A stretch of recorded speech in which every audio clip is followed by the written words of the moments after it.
Hey everybody, welcome back to the Woodruff cast. This is a special Halloween exclusive.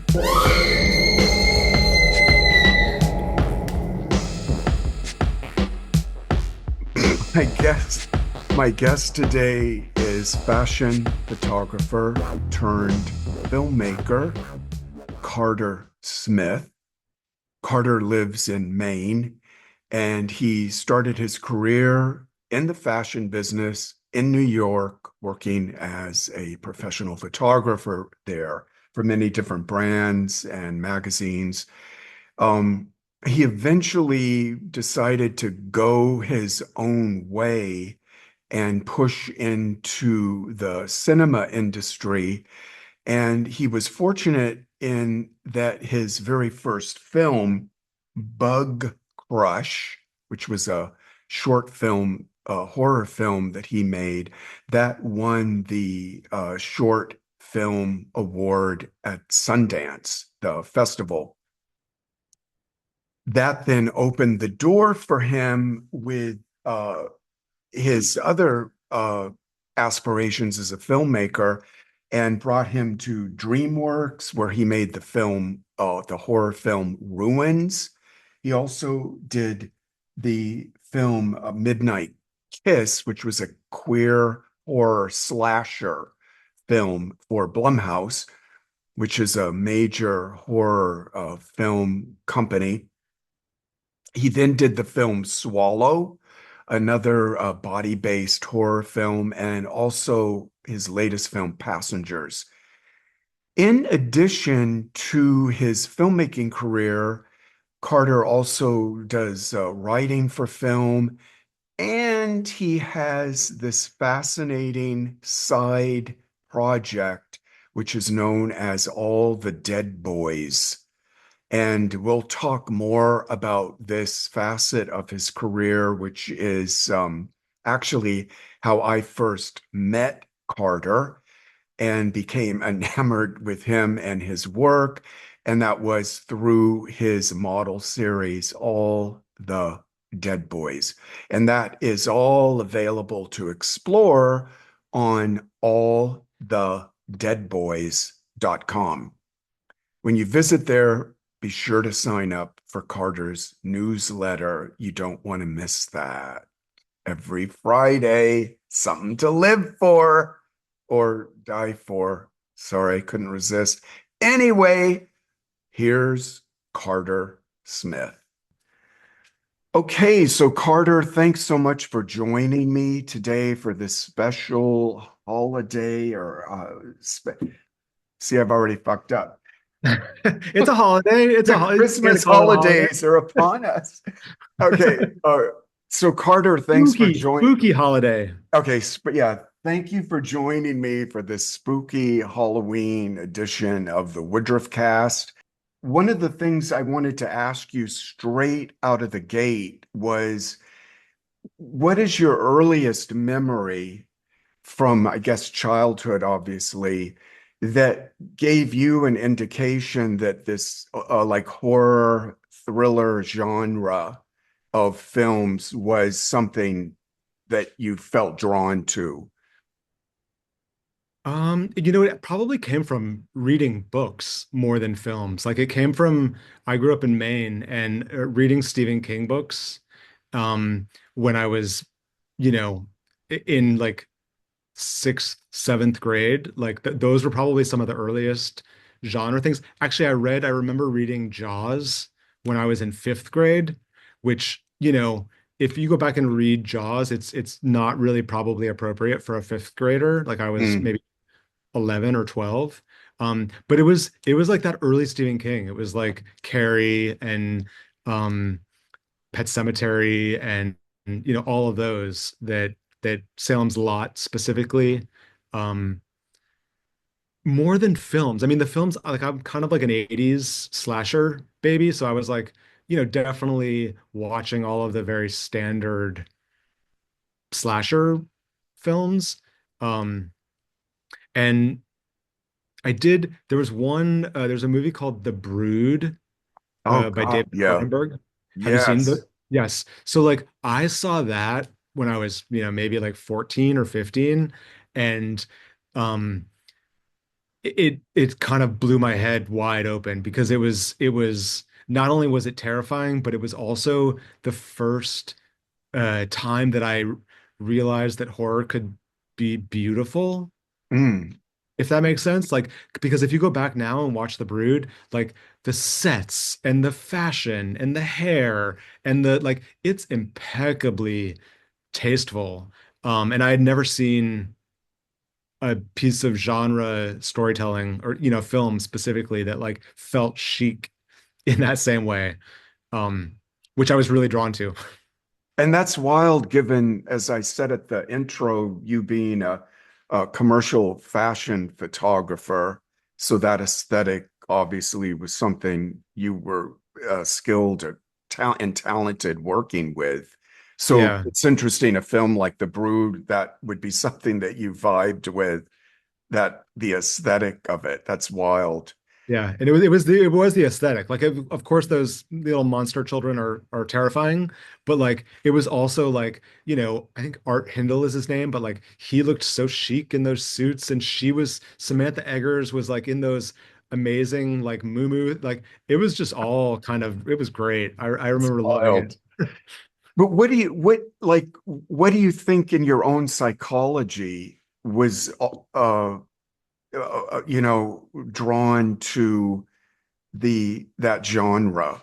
Like, I mean, was there like your childhood history or anything? Was there anything like crazy aberrant or that? No, it was incredibly like, I mean, very rural, very kind of like, normal parents are still together, like nothing, I don't think, I think that there's this misconception that horror people maybe have these horrific, tragic events in their past that have like spurned them to go down this dark and Mhm, disturbing road.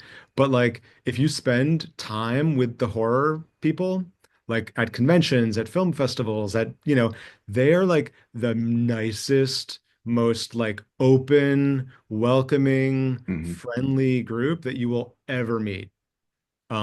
Which is always, which was, shocking to me at first, but like now I kind of have grown to, kind of love that. Like it's something that we all have in common, and like we can come from completely separate backgrounds or Mhm. worlds, and like the overlap is enough for us to, be super friendly with each other. It's kind of odd, and sweet, nice, normal, So no really key, are. because I remember one of the things that left a impressed me or caught my attention when I was deep into Hitchcock was he told a story from his childhood where I forget what he had done, but I think his father knew the sheriff and in the town, or the equivalent there in England. I don't know what they call them, but he took young Alfred and had the sheriff, we'll call it, put him in jail and then left him there for I don't know how many hours. And Hitchcock said that just left such an indelible mark on him that, he felt that was part and parcel of, why he was drawn to what he was drawn to with his films and the whole thing with crime and Yeah. thrillers and stuff like that. So no key event like that for you. No key Okay. event. Oh, I mean, I think that I mean, it's specifically like left to my own devices, like my like horror subgenre is definitely body horror, which I think probably can be pretty concisely tied to me growing up as a queer kid in the 80s and being terrified of, sex, the body, like anything that like, sickness, illness, infection, like that all, you know, is kind of a murky, you know, swirl of different fears that I have hung on to probably from being a teenager. Well, Um, sure. And I mean, AIDS, like through the 80s, was yeah, that. So it's interesting you bring up the body horror and then Cronenberg, who's so big with that. and Yeah. your draw to that to The Brood, that film of his. But when I look at your horoscope, the this stellium of planets, you have your Virgo Sun, Venus, and then Pluto all together the way they are. And that sign, Virgo, just on its own, is generally associated with like a fascination with the human body, with health, nutrition, disease. It could be hypochondria for some Virgos. Hmm. But the mix that you have there in your chart, especially with Pluto there, which is this more like chthonic kind of death and rebirth planet. It's definitely more the shadow side in astrology. So to me, you having that clump the way you do there in your chart, positioned at the top of your chart, that makes that entire Virgo theme such an overriding, I guess you could say, influence for you, and the fascination with how the body can turn on people like it Yeah. does with disease or Can't be trusted. Yeah, like exactly. Yeah. and does that other than like that being uh a topic of fascination, you haven't like had to go through anything in your own life where there was extreme illness or hospitalization or stuff like that? No, luckily no. Like it's been so far so good. Like I haven't dealt with any of the sort of the big medical stuff that, things that a lot of people have. So, Yeah, that and see, that's an interesting thing in astrology. I remember when I lived in LA and I worked with a lot of actors, we would be talking about things in their chart, and then it would turn out that whatever I was elaborating on, they were actually in a film or a play that was channeling those. overlapped. Well, yeah, yeah. And so I see that in this situation with you, with the Virgo stellium there, and then the body horror. And then that you're finding a creative way for that to be experienced and expressed. And because of where it is in your chart, it's at the top like that, that is sort of broadcast out to the culture, um, Hmm. given this position that your sun in Virgo is in. The other thing I noticed about your chart too is you've got a Scorpio ascendant with Jupiter there and Neptune there. And I think when I first met you, I said, wow, because when you sent me your chart, I was like, God, you really live the dynamics of your chart in the career choices you've made and what you're doing. Because that again, the Scorpio rising with Jupiter, Neptune, that's like the quintessential like filmmaker position, the Jupiter Neptune. And then Oh, being interesting. in Scorpio, that's a sign, well, we're in it right now, the Halloween season.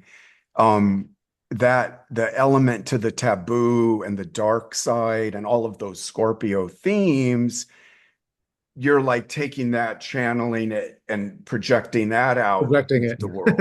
Yeah. Yeah. Yeah. So I think your charts like fits you like a glove, as they would say. Yeah. I was thinking of two other uh Virgo filmmakers.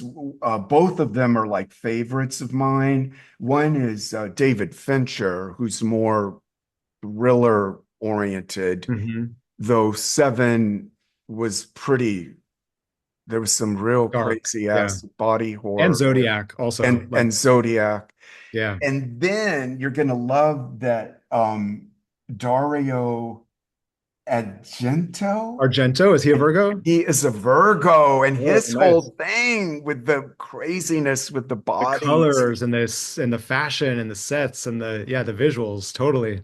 How do you relate to those two directors as far as influence, inspiration, I stuff like mean, Argento specifically, like I was able to like I grew up in a small town when we didn't have like, there was one video store that I could get video, films from. And so I saw the sort of the more I saw Suspiria, I think I saw Deep Red early. Like I saw some of the or even like Creepers. You know that Mm, one Jennifer Connelly, the insect one? mm, Like I saw some of them, but it's only later that I've been able to like go and appreciate the beauty of something like opera or some of the other ones. And Fincher, like there's something so unsettling and like I mean naturalistic isn't the right word because it's so overly curated and produced and finely tuned every single square inch of it, but there is something that it feels very much like those stories are taking place in like a real world, hmm even if it's something that's completely created. hmm Um, but yeah, I love specifically probably more. I'm more influenced by the idea and the aesthetics of giallo, just Oh, because it's so like tied to fashion and the sort of that world that I spent so long in. hmm Yeah. Like, what did you think of the remake that was done of Suspiria? I think that there's that one sequence when she is dancing in that room alone. Like that is a brilliant sequence that I could watch over and over and over. I mean, I'm the huge Dakota Johnson fan, and so like for me, like I could watch her do just about anything. Hmm But like again, it was so stylish and so I really liked it, and I love the weird way that it ended. Like I Yeah, didn't I was less into the all of the therapist, office back and forth stuff. Like if all of that right. was completely gone from the movie and it was just the stuff at the dance academy, I would be super happy. But But that dance scene, I couldn't revisit that. Like you're reveling in it. yeah. Couldn't and the same for the opening of Jaws for me. I can never watch that. I Yeah. saw it once in the theater, and whenever I've watched Jaws again, I just skip with her out in that with the buoy and Yeah. that and both of those scenes actually I think they pull so much on your own imagination to fill in, well, especially Jaws, because you're not seeing anything but her Yeah. body movement and But it's Suspiria too. Like that she's in that other room dancing alone, and all of that is that happening, and those bones are breaking, and like it's. I mean, as an audience, we understand, or we're starting to understand why it's happening. But like right. she's alone, just like the girl at the beginning of Jaws. Like without, it's not like a group of evil people doing it to her. Like right there, it is hmm the unknown. hmm Which I think is part of what makes it so disturbing and powerful. Yeah, that's again something I uh will not be revisiting. And I do like horror films and thrillers. I don't like stuff like Saw, the Fair. torture. Yeah. Yeah.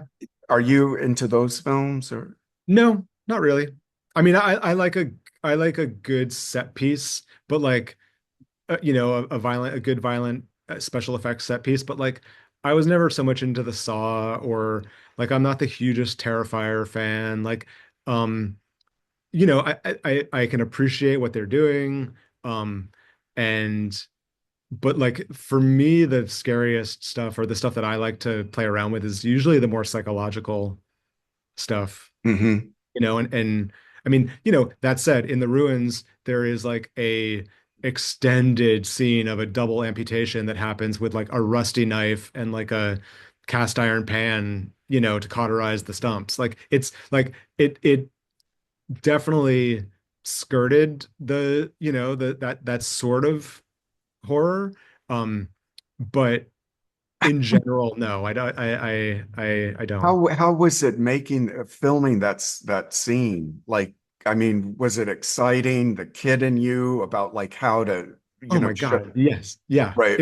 It was so crazy fun. Like to get to, it was an intense long scene and it was the scene that when I read the script, I was like, I have to get this job. I really want to make this movie. I want like I this like crafting this and putting it together. I mean, it's I'm not gonna lie, it's not like easy to film, from a because the poor guy who's getting his legs cut off is actually screen, talented actors bring real terror to the moments when the cameras are running, and so it's Hmm. hard not to be affected by it, but it's also like impossible for me not to be behind the camera, like grinning and like so excited by the, terribleness that we're capturing on film. Like, Right. so yeah. What what is it like if when you step back and say, look at this socioculturally, because as a filmmaker, you are definitely tuned in to the fact that horror thriller genre, I mean, it's like whenever I into my streaming choices, it's like 80% of the films are all that ilk, right? I mean, What's there's a lot of them. Yeah, yeah. Will they, I think, I mean, I understand it. I think it's more like a sure bet for a production company to do and know they'll Yeah. get some money back because of the genre. And they're not expensive to make. For the most part, you don't need big stars and, you don't need, you know, big spaceships and, fire and, car like they can be done really cheaply. Hmm. And horror audiences are rabid and hungry and are always open for discovering new things. Well, And that's not always the case.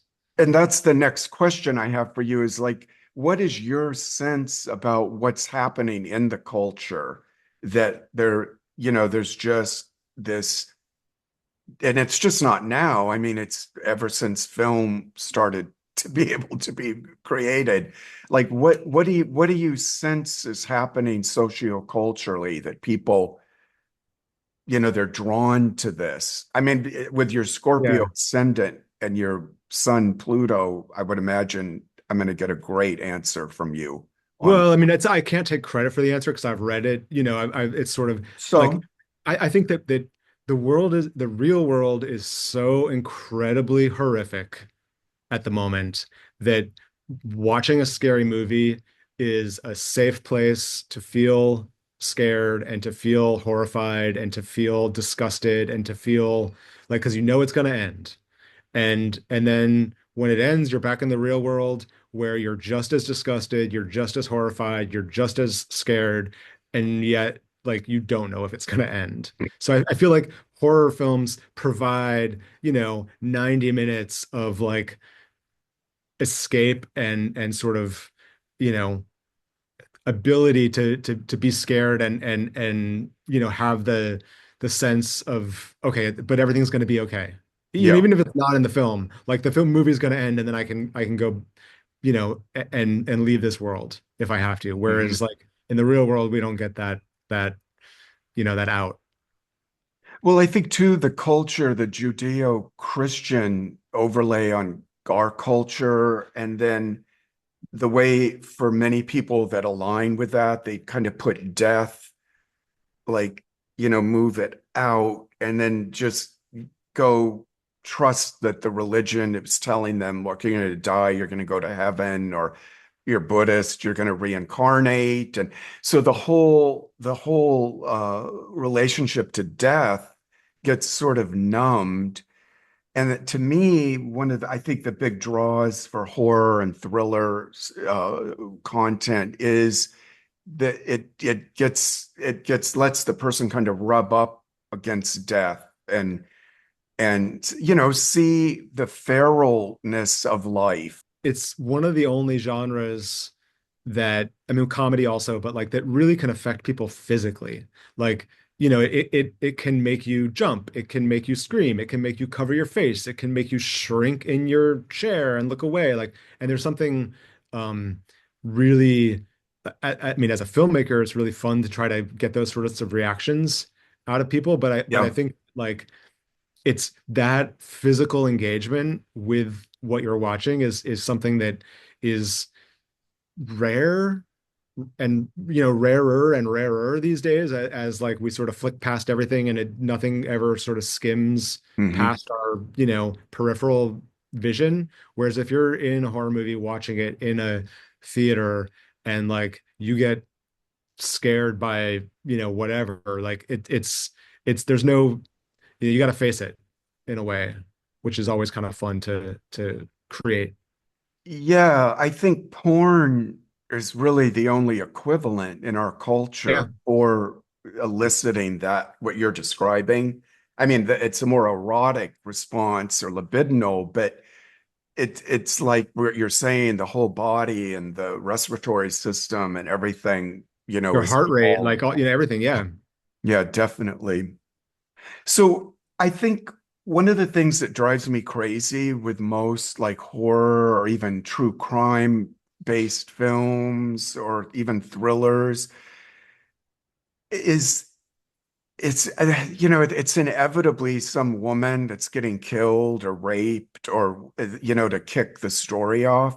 And as a queer filmmaker, I mean, that's kind of refreshing to me that you're like, working like a whole other sex, gender thing Yeah. with how do you see that? You're, kind of, well, you don't really tag yourself as a queer filmmaker, but that is a genre you revisit. Yeah, like I don't mind that. I don't mind that as a tag at all. Like I'm happy to be a queer filmmaker, a queer horror filmmaker. Like, I'm not I probably was more afraid of labels like that earlier on, but like the more I've sort of realized that, you know, that, if I'm gonna make like I'm interested in making the movies and telling the stories that like I wish that I'd had as a little queer kid in small town Maine that loved horror movies but like never could see himself in any of those movies. Like, Hmm. there was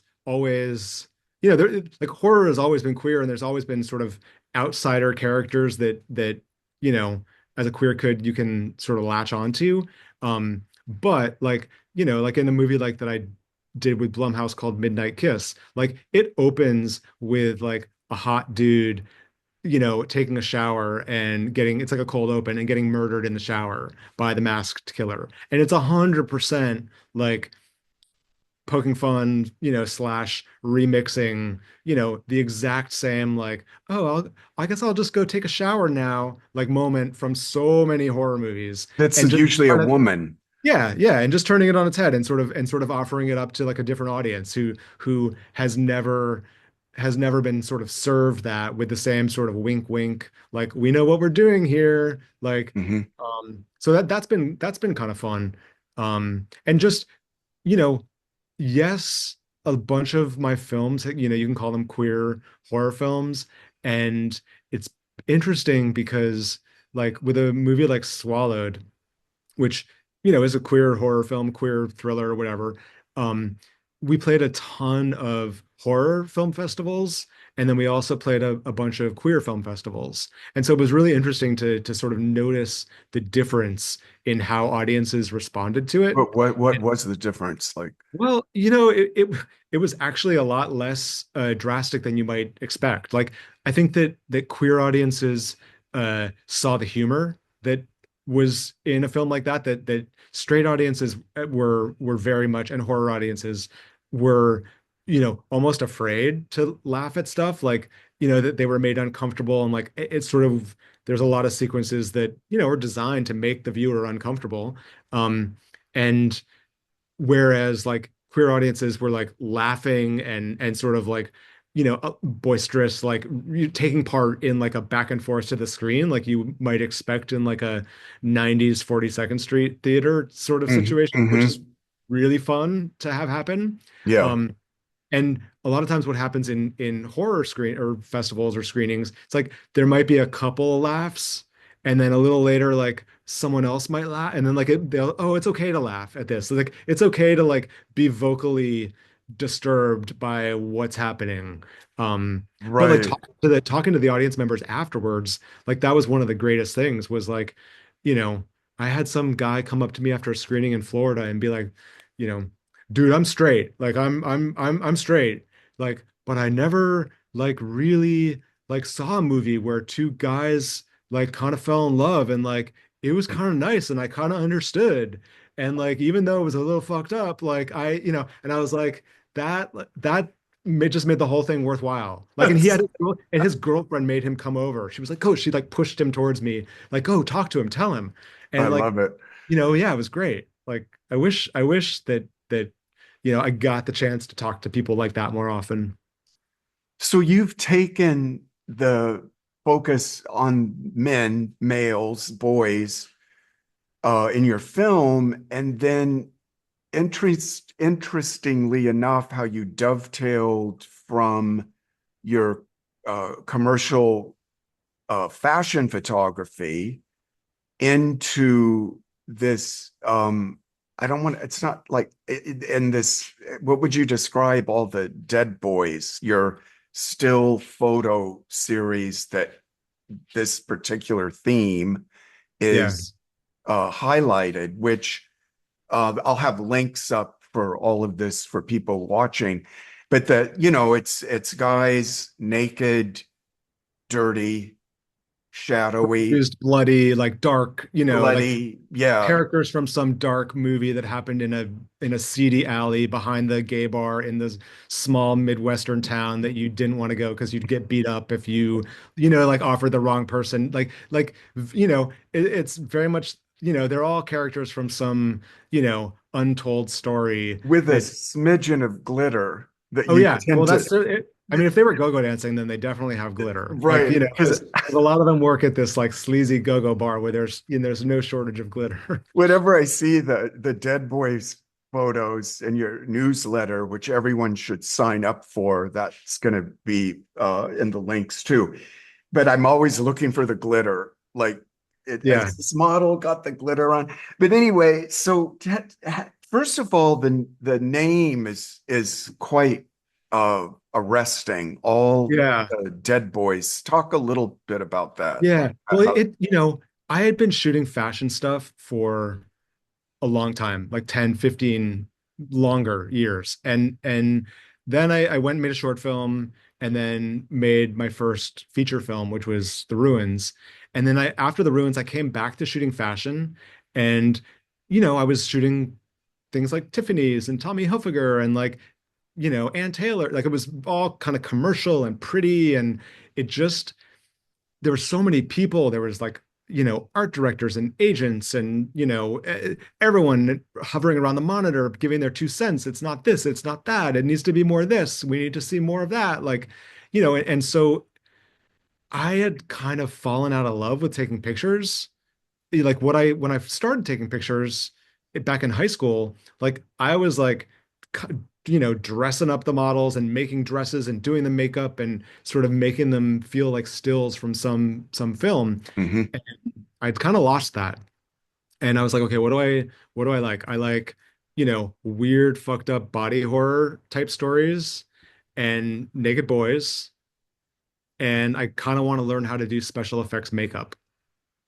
And so I sort of combined the three of them and thought of the name All the Dead Boys just like kind of without it just kind of popped into my head and the .com was available. And so I was like, oh, I guess it's called allthedeadboys.com. Like, and it has nothing to do with, I mean, a lot of people ask me like, oh, is it like a necrophiliac thing? Are they really supposed to be dead? Like, no, they're not supposed to be dead. They're not, there's nothing, you know, it's not like a zombie thing. It's basically, just like a container, like a group of words that I really like how they sit together. Well, Um, there's so much that's in a title and a name. I mean, that yeah, does a lot of heavy lifting for you because exactly. it Yeah. stops you in your tracks. I mean, the first time we met and I encountered that, I was like, wow, and I mean, I just did a book on Jeffrey Dahmer. So it's like, okay, more dead boys coming down the pike. Yeah. But anyway, then I saw so Then it's you follow fabulous. the glitter trail.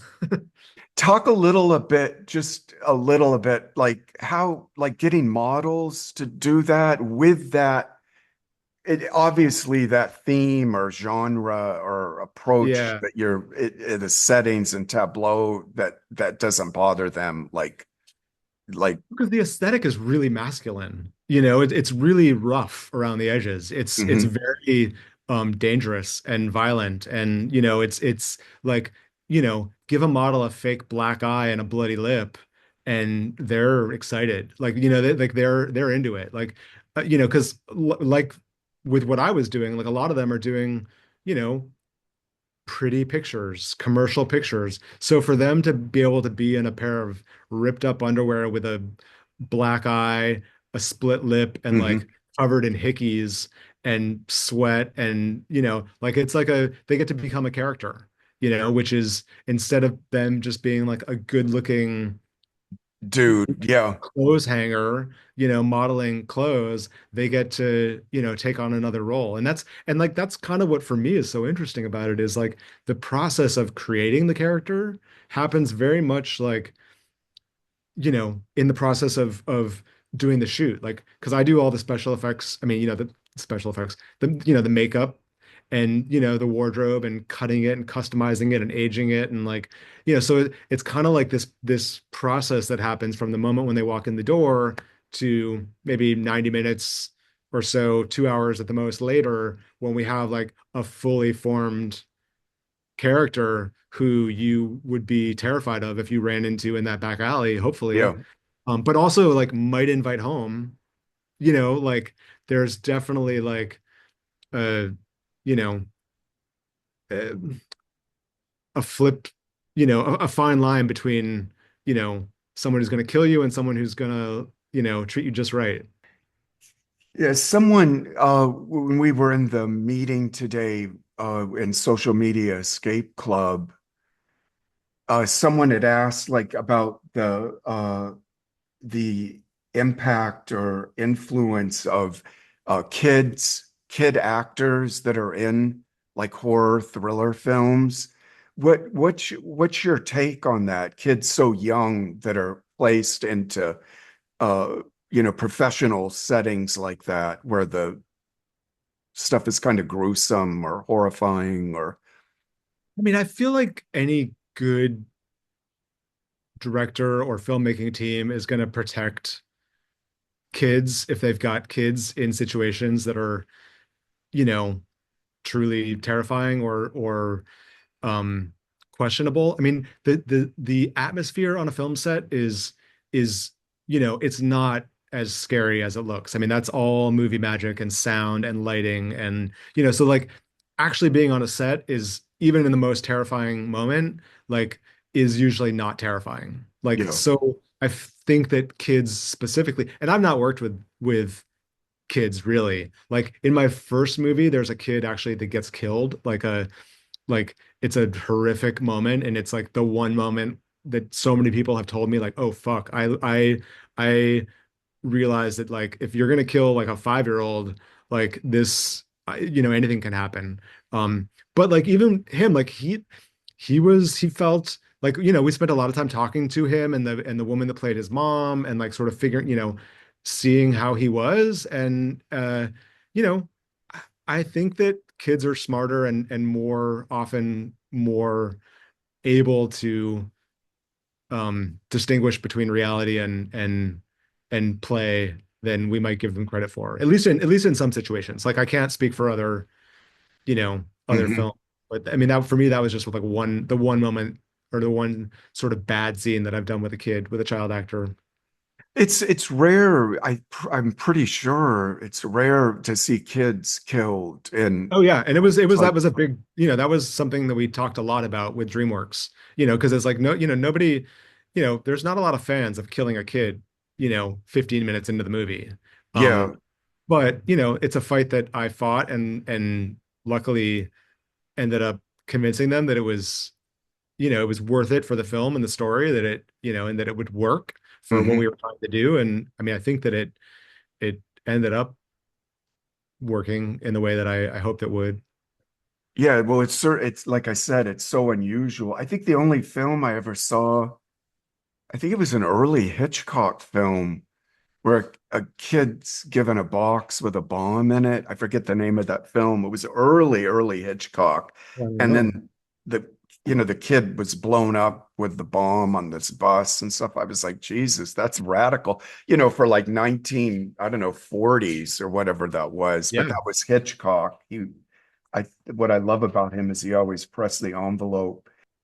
What would you say for folks wanting to check out your body of work? What would you recommend as the first film of yours for them to see?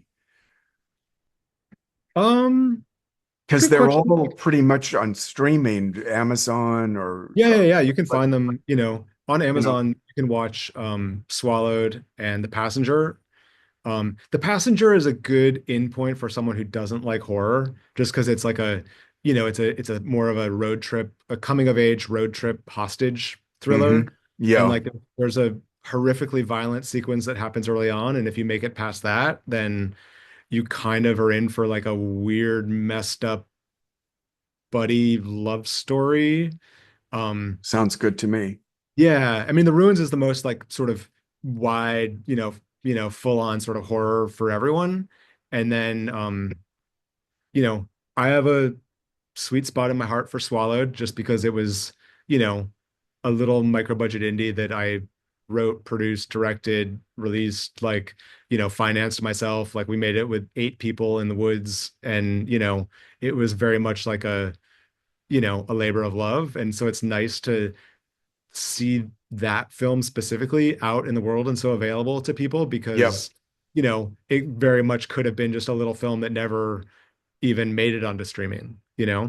And you really were the first to bring Cooper Koch to everybody, who Yeah, I was mean, he was for people that don't recognize the name, he was one of the brothers in Ryan Murphy's Menendez Brothers series yeah. that And he got that, like, lucky for Swallowed, like, the rabid fan base that he has developed, like people look up who he is and what they can watch in his past. And Swallowed is the one that, he's in almost every single frame of the movie. And so I think we've gotten a lot of people watching the film because of him specifically. And he's so brilliant in Swallowed. He is Mhm.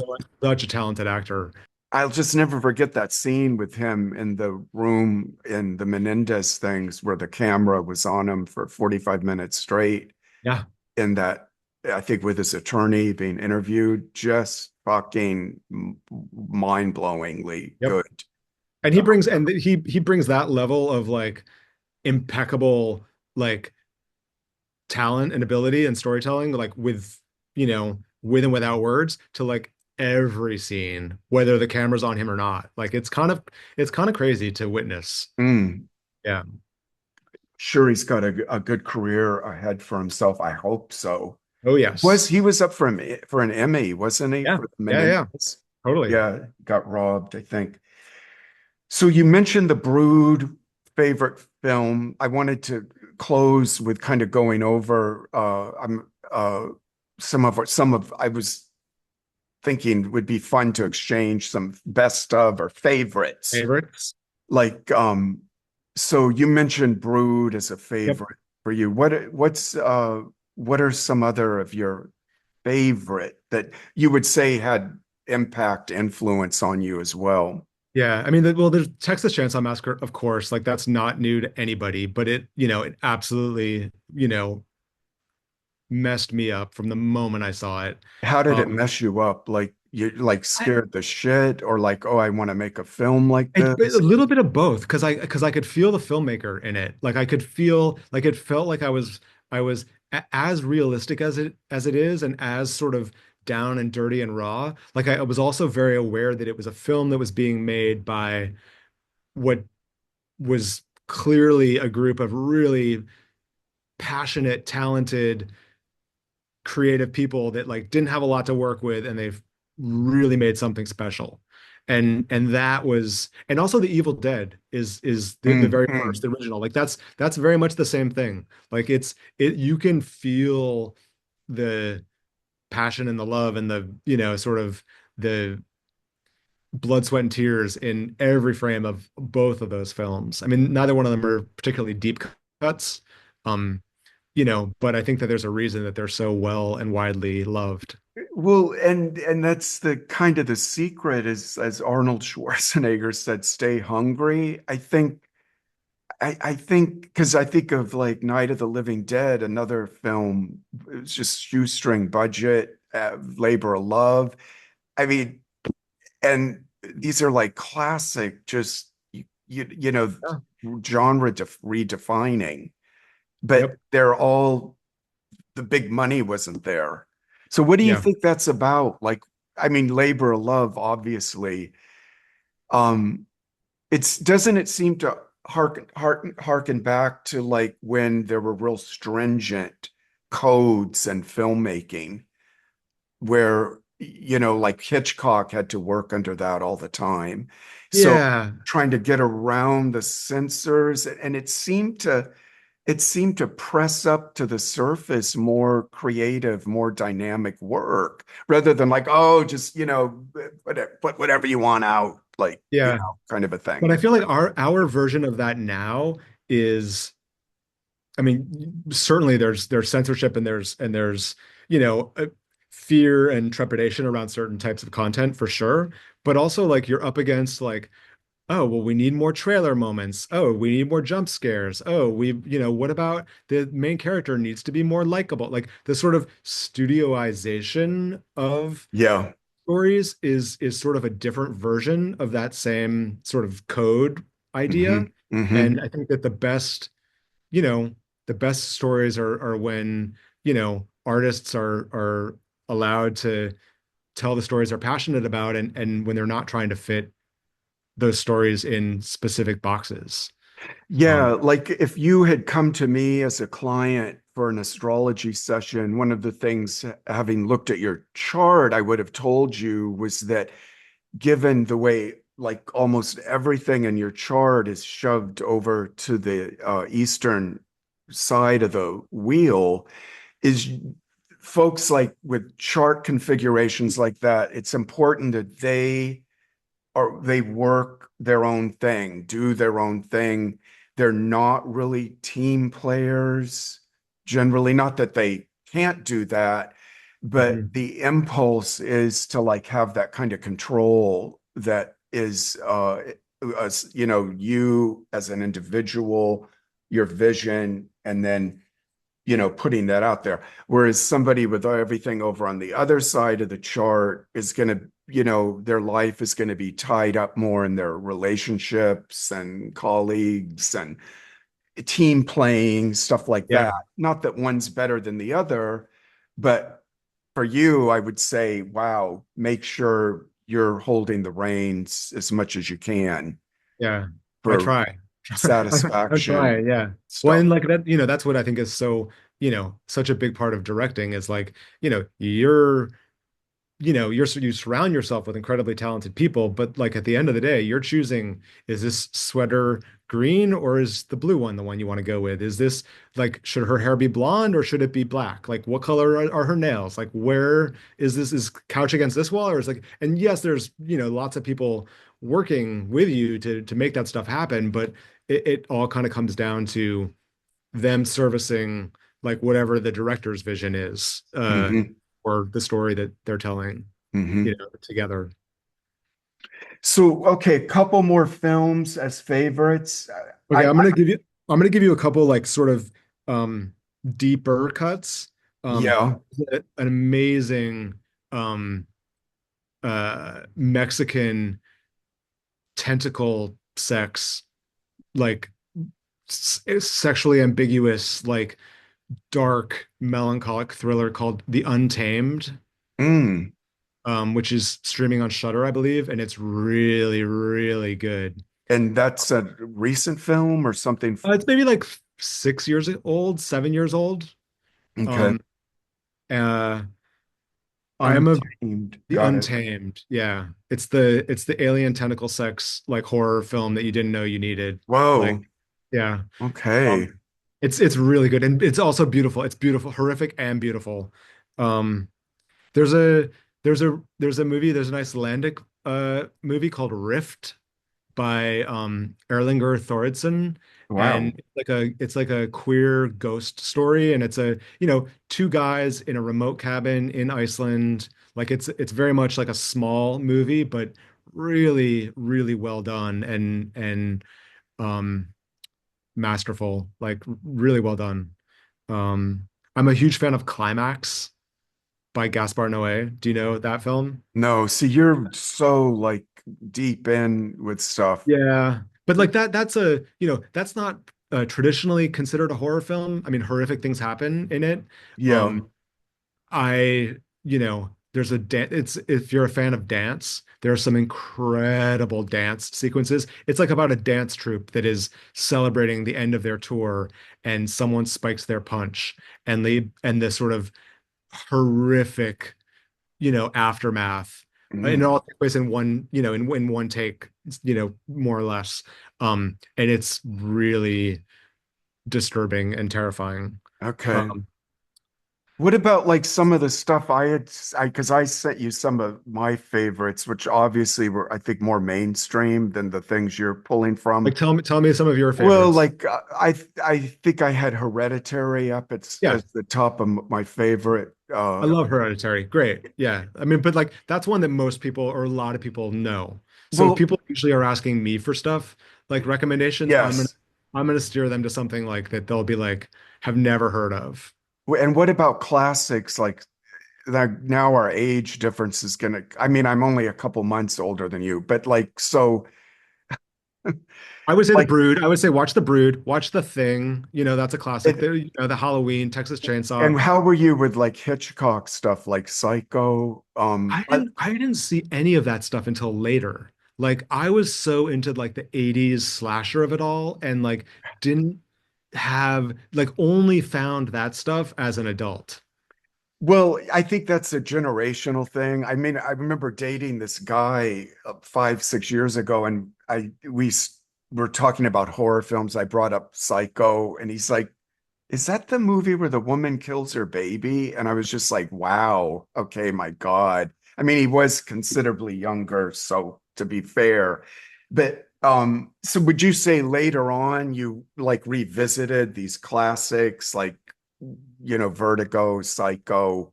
It wasn't until later, you know. It was I sort of I spent a like, you know, when I first moved to New York and sort of I sort of was right when um My Own Private Idaho and Drugstore Cowboy came out. So I sort of went down that like rabbit hole of, you know, that sort of filmmaking that was happening at the Hmm. time and only kind of, you know, I mean, because, you know, Blu-rays and DVDs sort of came even a little bit later. Like you know, it was sort of pre-streaming, pre-access in a Hmm. lot of ways. Hmm.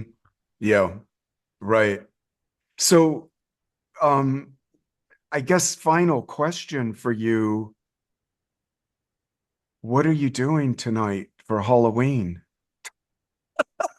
I I have um I I know have you're going to some haunted houses, probably. I created a little haunted room in my house here in Maine that's like Oh my view from the God. street, like a view only, like that people can stop and look at from outside. That's like fully, you know, set up. How do they, so they would look through the window into, Yeah, it's like it's one room that faces the road that I completely set up with like I did like I went down an arts and crafts rabbit hole a couple of years ago and built like watched so many YouTube tutorials about making demonic figures out of like fence post foam, PVC piping, and masking tape. And like, and you know, so I have made like this incredible tableau. Maybe I'll send you a picture. oh, Um, do, because I'll put it, this is going to go, I'll publish this tomorrow for okay, I'll Halloween. get you a picture t like tonight once it starts to get a little darker Oh, and you can good. I see. would love that. Yeah, That'll be great. Yes. yeah. So I think that's such a Virgo thing, though, the craftsmanship of it, like all, getting, Hours and hours and hours yeah. crafting it alone in my Oh my garage. God. I Yeah, love it. That's fantastic. yeah. Well, Carter, thanks so much for joining me in this Thank you for having me. discussion. It was a lot of fun. And everybody, again, links are below, or just go to allthedeadboys.com and you'll get access to all of these different things we're talking about. And be sure to get on Carter's newsletter there, which is something every Friday morning you'll be looking forward to opening up your inbox for the boys. Yeah, or you'll be terrified of it and you'll, turn and run the other way screaming, one or the other. It's Oh, like everybody no loves middle. naked. Everyone loves naked boys. So, Yeah. like, you just, Everyone in this Zoom room, at least. all right, Carter, thanks so much. All right, thank you. And we'll talk soon.